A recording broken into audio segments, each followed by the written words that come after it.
오늘의 말씀은 마가복음 7장의 말씀으로 마음은 내게서 멀도다라는 내용의 말씀을 나누고자 합니다. 오늘도 우리는 변함없이 이 예배 자리에 이렇게 모였습니다. 참 좋으시죠? 네. 오늘 아이들도 얼굴이 좀 어둡던데 오늘 다들 이렇게 명절 증후군으로 피곤하신 건 아닌가 심히 걱정이 되옵니다. 네. 네, 우리 옆에 있는 분에게 네, 힘내세요. 우리 한번 인사하겠습니다. 네, 얼굴들이 다들 명절 증후군인 것 같아요. 네. 네, 오늘 이 예배 자리에 나온 것이 얼마나 참 감사한 일입니까? 우리가 이렇게 겉으로 볼 때는 참 단정하고 평온해 보이는 것들이 있습니다. 네, 찬양도 드렸고 익숙하게 성경을 펴기도 했어요. 그런데 혹시 이런 경험이 있지는 않으십니까? 네, 몸은 같이 있는데 내 마음이 딴 데 가 있는 거예요. 마음은 저 멀리 가 있는 그런 기분 말입니다. 가족들이 오랜만에 맛있는 식사 자리에 식당에 앉아 있습니다. 메뉴도 좋고 분위기도 좋은데 모두 각자 그 자리에서 네, 각각 스마트폰만 보고 있다면 어떻겠습니까? 네. 근데 가족이어도 가족 같은 느낌이 안 들 것 같아요. 근데 몸은 여기 바로 옆에 붙어 있는데 마음은 이제 세상 속에 이제 수만 킬로 떨어진 그 SNS 속에 있는 거죠.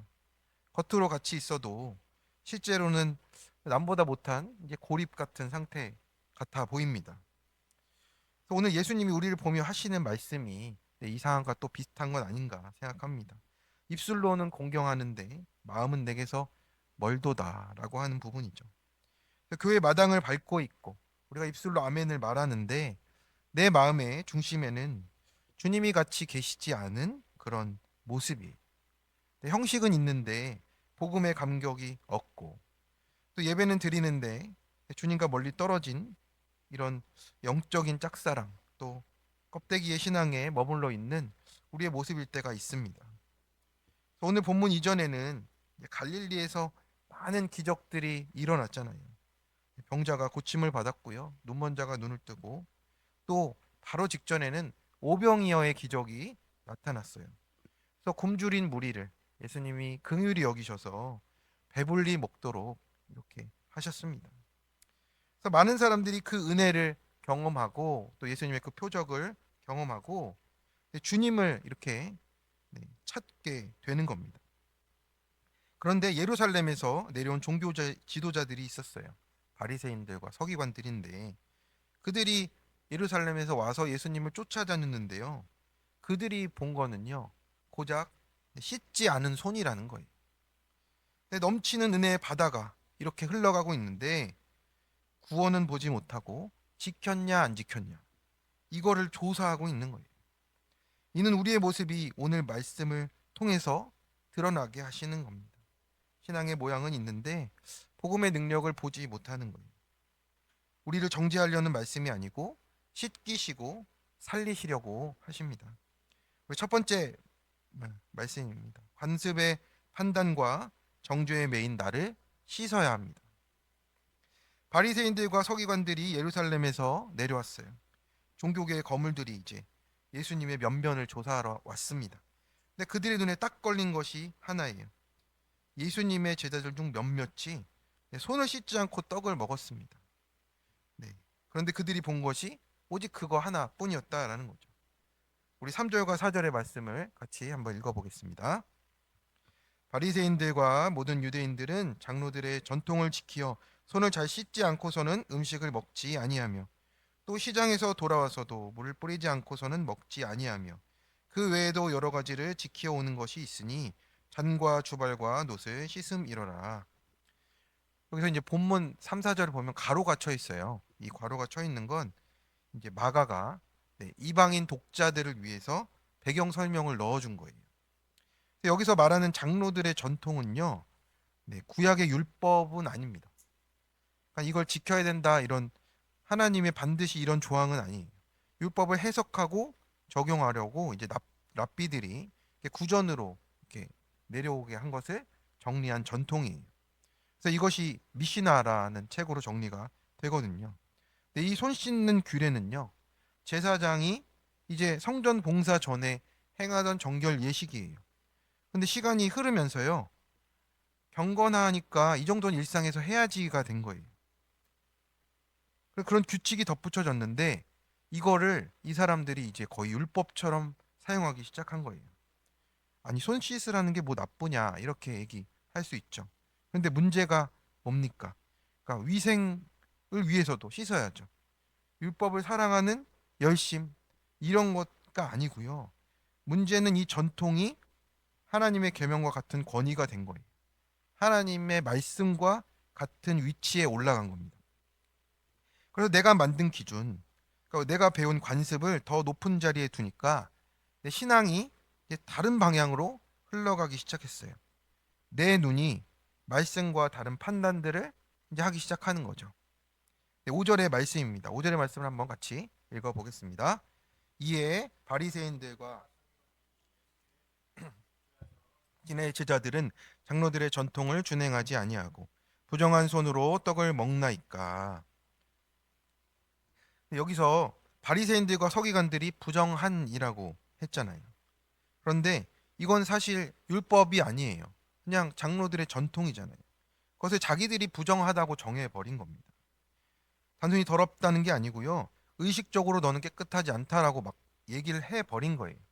아니 이 사람들이 지금 성전에서 예배 드리는 제사장이 아닌데 지금 이것이 너는 종교적 기준에 맞지 않아 라고 판단을 해버린 겁니다. 차라리 밥 먹는데 손 안 씻어서 너네 더럽다라고 하면 오히려 인정을 하겠어요. 그런데 그걸 가지고 너는 율법적인 죄인이다로 만들어 버린 겁니다. 하나님은 그런 거 얘기한 적도 없습니다. 자기들이 나서서 경건해야 되니까 그런 거랍니다. 근데 그게 전통이라고 지금 자기들이 권위를 붙여놨는데 율법 수준까지 끌어올렸어요. 한 사진 작가가 결혼식 촬영을 맡았어요. 그는 최고의 사진을 남기겠다는 열정이 넘쳤답니다. 조명을 맞추고 각도를 잡고 렌즈를 닦아서 완벽을 기했어요. 식 중간에 신부의 아버지가 감격해서 눈물을 훔치며 딸을 이렇게 안아주는 이런 결정적인 순간이 왔답니다. 근데 모든 하객이 이렇게 감동하고 있는데 사진 작가가 만약에 갑자기 화를 내면서 잠깐만요. 지금 신부가 제대로 촬영이 안 되잖아요. 구도 안에 들어오지 마세요. 라고 하면 어떻게 되겠습니까? 사진의 본질은 근데 그날의 사랑과 감동을 기록하는 건데 작가는 자기 기준에 메모리 돼가지고 가장 소중한 순간을 망치는 것과 뭐가 다르겠습니까? 바리새인들과 서기관도 이렇지 않습니까? 문제는 손이 아니었고 마음의 태도였어요. 그리고 잘못된 기준을 하나님 자리에 올려놓은 거죠. 그들은 예수님의 말씀과 사역을 보지 않았습니다. 병든 자가 고침받은 것도 귀신이 떠난 것도 보지 않았어요. 하나님의 구원의 역사는 저 멀리 두었습니다. 은혜는 하나도 기억에 남지 않고 제자들의 씻지 않은 손 하나만 머릿속에 가득한 거예요. 은혜의 창대한 바다 앞에서 왜 신발에 모래 묻었냐? 라고 물어보는 겁니다. 전통이 계명의 자리에 올라가면 우상이 되는 거예요. 정결의 초점이 내 마음이 아니라 남의 행동으로 옮겨질 때 신앙이 추락하는 거예요. 은혜 없는 열심은 나를 보지 못하고 반드시 정죄로 끌어갑니다. 그렇게 제자들의 손만 보고 있는 거예요. 제자들의 발만 쳐다보는 거예요. 왜 우리는 이렇게 남을 쉽게 판단하는지요. 이유는 단순합니다. 남의 잘못을 찾아내야 나는 괜찮은 사람이라는 안도감이 들기 때문에 그래요. 나는 저 사람처럼 안 해. 나는 봉사도 하고 이것도 많이 해. 라는 식의 기준을 세워두면요. 나의 불안과 열등감이 감춰집니다. 결국 남을 정죄하는 것은 내 불안한 자아를 지키는 방어 기제라는 거예요. 그래서 율법은 말씀은 내 죄를 보라고 주신 것이지 남을 재단하는 줄자는 아니라는 거예요.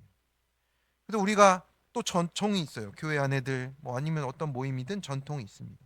전통은 은혜를 담는 그릇이지 은혜 자체가 아닌 거예요. 그렇기 때문에 우리는 남의 손을 더럽다 씻어라 하는 대신 나를 씻어야 합니다. 쟤는 왜 저래? 저 집은 문제가 있어. 이렇게 겉으로 나는 정결한 척 하는데 속은 정죄가 가득한 나를 씻는 거죠. 그런데 그 이유가 말씀 때문이 아니라 내 기준일 때 있다라는 거예요. 나는 교회 오래 다녔으니까. 그동안 이렇게 오래 해온 것이 있으니까. 다른 것은 틀린 것 같아. 나는 이렇게 섬기는데 왜 저 사람은 저렇게 섬겨? 이게 우리의 절대가 된다라는 겁니다. 그러나 주님께서 오늘 나에게 물으세요. 그럼 내가 씻어야 될 손은 무엇이냐? 성도 여러분, 관습은 편안합니다. 해온 것은 익숙하고요. 전통은 진리가 아닌 거예요. 그릇이지요. 그러나 복음은 우리를 좀 불편하게 합니다. 내 판단을 깨뜨리고 내가 감당하지 못하는 사람을 만나기도 되고 남이 아니라 이제는 나를 보라고 하는 겁니다.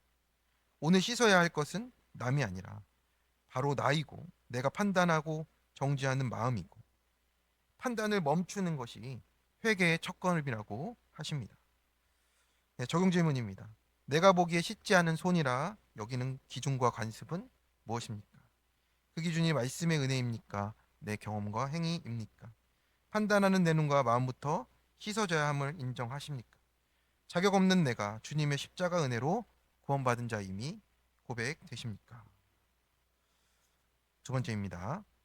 말씀에 나를 비추어 외식하는 나를 보아야 합니다.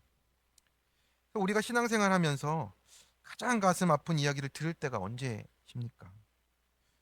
나 우리 아빠, 우리 엄마 보니까 교회 안 나갈래라는 자녀들의 고백이 있을 때, 남들에게는 존경받는 중직자고 목회자인데 정작 가장 가까운 자녀들에게 하나님을 가로막는 걸림돌이 될 때가 있다라는 겁니다. 저 역시 이 말씀 앞에 자유롭지 못하죠. 나는 목사니까라는 생각에 자녀를 말씀보다 내 기준과 욕심으로 훈계할 때가 많습니다. 공부도 더 잘했으면 좋겠고, 오래 앉아 있어서 책도 보면 좋겠고, 이 모든 것들을 제 욕심으로 할 때가 있어요. 구원으로 하지 않고. 그러니 아들이 노엽게 될 때가 있습니다. 그러면서도 저도 사과하지 않고 이런 모습으로 살아갈 때 참 저도 그런 또 얘기 듣는 거 아닌가 두려워지기도 합니다. 참 돌아봐야겠다 생각하게 됩니다. 이런 모습이 바로 오늘 예수님이 말씀하신 모습과 다르지가 않습니다. 우리 6절의 말씀을 같이 한번 읽어 보겠습니다. 이르시되 이사야가 너희 외식하는 자에 대하여 잘 예언하였도다. 기록하였으되 이 백성이 입술로는 나를 공경하되 마음은 내게서 멀도다. 아멘. 입술로는 하나님을 공경했는데 마음은 떨어져 있는 거예요. 겉과 속이 다른 것이고 실제가 아니에요. 그러니까 큐티로 우리가 말하면 적용이 없는 삶이 되는 겁니다. 예수님은 이사야를 인용하시면서 외식하는 자에 대해서 말씀하셨어요. 여기서 외식하는 자는 휘포크리테스라는 단어인데 가면 쓴 배우라는 거예요. 무대 위에서 자애로운 아버지 역할을 하는 배우가 있다고 해봅시다. 그러면 관객들 앞에서 눈물을 흘리면서 아들을 사랑하는 것을 보여줘요. 관객들은 박수를 보내고 그런데 그걸 끝나고 무대 뒤 분장실로 돌아가자마자 아들에게 짜증을 내고 소리를 지른다면 그 무대의 모습이 진짜인지 가짜인지 그건 다 연기였을 뿐이잖아요. 그래서 예수님께서는 우리에게 지금 이 신앙이 연기가 되고 있는 거 아니냐라고 물으십니다. 교회에서는 온화한데, 회사에서는 또 남 앞에서 잘하고 친절한데, 가정에서는 무시하고 정죄하고 냉랭하고, 집에 가서 또 자녀들에게는 또 예민하고, 직장에서 이기적으로 내 것을 더 차지하려고 뛰어다니고, 이것이 믿음 있는데 우리가 하나님 앞에 보이는 외식이라는 거예요. 지금 예수님이 말씀하시는 외식은 우리 어디서부터 나타난다고 합니까? 하나님과의 거리의 문제라는 거예요. 하나님과 내가 거리가 생겼기 때문에 우리의 위선이 나타난다라고 말씀을 하시는 겁니다. 우리 7절과 8절의 말씀을 같이 한번 읽어 보겠습니다. 사람의 계명으로 교훈을 삼아 가르치니 나를 헛되이 경배하는도다 하였느니라. 너희가 하나님의 계명은 버리고 사람의 전통을 지키느니라. 왜 이 바리새인과 서기관들이 외식을 했습니까? 말씀에 나를 비추지 않기 때문에 그래요. 바리새인들은 하나님을 향한 열심이 있었습니다. 그런데 그 열심이 점점 사람의 계명이 돼버린 거예요. 8절에서 그 대조가 나타납니다. 하나님의 계명은 버리고라고 이렇게 헬라어로 아피엔테스라고 하는데 이미 행해진 행동이에요. 그러니까 이미 버려뒀다라는 거예요. 하나님의 계명은 이미 그냥 저쪽으로 네, 버려두었다라는 거고요. 지키는이라는 뭐냐면요. 이게 어떤 규정을 지켰다 이런 것이 아니고 꽉 움켜쥐다 지금도 계속해서 붙들다라는 뜻이에요. 그러니까 나를 신앙인처럼 보이게 하는 모양새를 붙드는 거예요. 그것은 또 뭐예요? 나도 신앙인처럼 보이고 싶어 하는 유익을 붙드는 거예요. 그 유익을 꽉 붙들고 있던 겁니다. 하나님의 계명과 전혀 상관없이 그것을 붙들고 있는 거예요. 외식은 그래서 어떤 겁니까? 결국에 말씀보다 나를 더 신뢰하는 태도가 되는 겁니다. 남을 속이기 전에 내가 나를 속이고 있는 거예요. 종교적인 행위 몇 가지로 내 죄책감은 상쇄하고 이미지 관리에만 신경 쓰니 내 영혼이 공허해지는 거예요. 이 괴리가 커지면 옆에 있는 사람들이요 힘들어 하는 겁니다. 그 괴리를 통해서 보게 되니까요. 입술은 공경하는데 마음으로 나를 더 사랑하고 있는 모습인 겁니다. 말씀이 나를 찌르면 해석을 바꿔달라 하고 설교가 불편하면 설교자를 판단하기도 하고 회개 대신 그게 아니고 하며 변명이 나오는 거예요. 그런데 말씀은요 늘 그 자리에서 그냥 우리를 비춰주고 있는 거예요. 그런데 우리는 반대로 합니다. 하나님 말씀은 내려놓고 내 기준은 꽉 붙들고 성도 여러분 말씀은 남을 고치라가 아니라 나 비추라고 주신 거울입니다. 설교를 들을 때 맞아 우리 남편이 문제야 내 아내가 문제다 내 자녀가 문제지 이게 떠오르면요 내가 지금 말씀을 비껴가고 있는 거예요. 오늘 이 말씀이 남이 아니라 그래 이게 내 문제다 내가 그랬지 하며 나를 향한 말씀으로 비추시기를 간절히 축원합니다. 네, 적용 질문입니다. 오늘 설교 중에 누가 가장 먼저 떠올랐습니까? 최근에 내가 찔렸던 말씀에 순종합니까? 비켜갑니까? 가까운 사람 앞에서 내 모습과 교회에서의 모습이 얼마나 다릅니까? 큐티를 버려두고 외식하며 내 자신을 속이지 않습니까? 매일 큐티하며 말씀으로 나를 비추고 계십니까? 세 번째입니다. 내 유익이 아니라 구원을 위해 온전히 순종합니다. 예수님은 이제 그들의 외식이 삶에서 어떻게 위선적으로 나타나는지를 보여주는 고르반의 내용을 이제 말씀하세요. 우리 11절 12절을 같이 읽어보겠습니다. 너희는 이르되 사람이 아버지에게나 곧 하나님께 드림이 되었다고 하기만 하면 그만이라 하고 자기 아버지나 어머니에게 다시 아무것도 하여 드리기를 허락하지 아니하여. 아멘. 네. 어떤 사람이 부모를 도와야 하는 상황입니다. 그런데 이렇게 말하는 거예요. 이 제사는 하나님께 드렸습니다. 고르반입니다. 이렇게 얘기하는 거예요. 이 고르반이란 뜻은요. 하나님께 드림이 되었다는 뜻이잖아요. 그런데 그렇게 딱 그것을 그 재산을 이렇게 동결시켜 버리는 거예요. 부모님께 드릴 것까지 아껴서 하나님께 바치겠다라는 게 아닙니다. 하지만 속을 들여다보면 이렇습니다. 하나님 핑계를 대고 부모에 대한 의미와 책임은 회피하는 교묘한 재산 은닉이잖아요. 자기 합리화였던 거예요. 네, 폭우가 쏟아지는 날 어떤 사람이 멋진 장화를 신고 나오는 거예요. 장화 위에는 번쩍이는 비단 리본도 달고 보석도 달았습니다. 장화가 참 멋지네요 할 겁니다. 정작 그런데 장화 밑창에 커다란 구멍이 나 있다면 어떻겠습니까? 겉은 화려하게 치장했는데 물이 다 들어와서 발이 진흙탕 범벅이 되는 거잖아요. 우리 신앙이 이렇게 될 수 있어요. 교회에서 봉사하고 또 우리 신앙의 모습들은 잘 보여지는데 가정 안에서의 책임과 이웃을 향한 용서라는 밑창들이 뻥 뚫려서 나타나는 모습 말이에요. 요즘 식으로 말하면 이렇습니다. 나는 교회에서 이렇게 이만큼 다 하고 있는데 내가 부족한 것들 좀 뭐 그런 것들은 어때? 대수야? 뭐 이렇게 생각하는 거죠. 얼마 전에 TV에서 상담가 이호선 교수님이 한 여성분에게 따끔하게 호통치는 장면을 봤어요. 제가 그 유튜브의 그 썸네일 보면서 참 답답하더라고요. 일주일 중에 5일을 교회에만 있고 가정도 자녀도 돌보지 않는 분이었던 거예요. 집에 청소도 하나도 안 하고 뭐 아무것도 안 하고 그냥 교회만 가 있다는 거예요.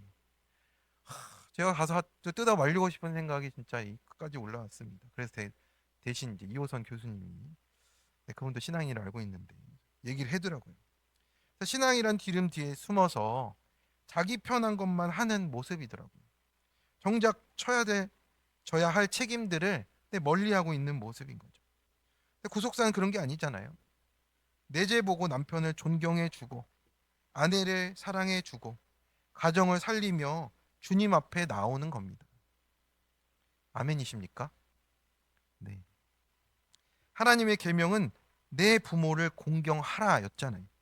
근데 그들은 종교적인 명분과 전통으로 하나님의 분명한 계명을 무시하고 있는 거예요. 우리는 어떻습니까? 아내들이여 자기 남편에게 복종하기를 주께 하듯 하라. 네. 남편분들은 또 어떻습니까? 남편들아 아내 사랑하기를 그리스도께서 교회를 사랑하시고 그 교회를 위하여 자신을 주신 같이 하라라고 말씀했습니다. 근데 우리는 여기서 뭘 더하고 뭘 빼고 있습니까? 이것이 우리가 만들어낸 전통이 되는 거예요. 그것을 붙들고 있다라는 겁니다. 네, 우리 앞뒤좌우로 말씀대로 하겠습니다. 말씀대로 하시기를 바랍니다. 안 됐을 때는요, 회개하시고 못 넘어갈 것 같을 때 당신이 옳소이다 하면서 가야 되는 겁니다. 예수님은 이런 나의 태도, 우리의 태도를 무엇이라고 하십니까? 13절의 말씀입니다. 한번 같이 읽어보겠습니다. 너희가 전한 전통으로 하나님의 말씀을 폐하며 또 이 같은 일을 많이 행하느니라 하시고, 여기서 폐하며라고 했잖아요. 이 폐하며는 아퀴룬테스라는 단어인데 이 단어는 무효화하다, 효력을 없애다라는 표현이 되는 거예요. 그러니까 하나님께 드린다고 하면서 정작 하나님이 기뻐하시는 사랑과 공경은 무효화해버린 겁니다. 전통이 말씀을 덮어버렸어요. 성도 여러분, 보이지 않는 헌신이 보이지 않는 순종을 대신할 수 없습니다. 우리는 자꾸 속아요. 우리가 하는 봉사는 열심히 하는데 내가 우리 가정에서 어떻게 하고 있냐 이거죠. 내 배우자와 말을 안 섞고 있다. 이거를 봐야 되는 거죠. 헌신은 대부분 눈에 보여집니다. 순종은요 보이지가 않아요. 주님이 이것을 무엇이라 하십니까?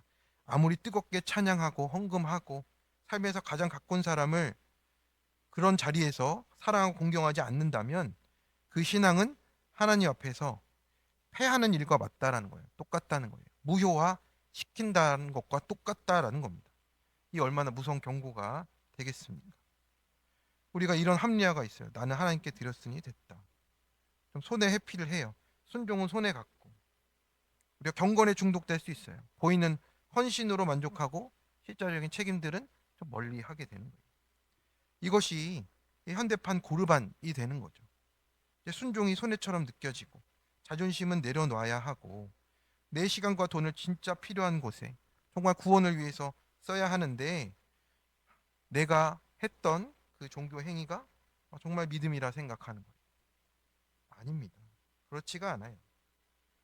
봉사는 순종을 대신할 수 없습니다. 하지만 그 손해보는 순종의 길만이 우리를 살리는 구원의 길이 되는 거예요. 그러니 서로의 말 안 되는 행동을 고치려 하면 답이 없습니다.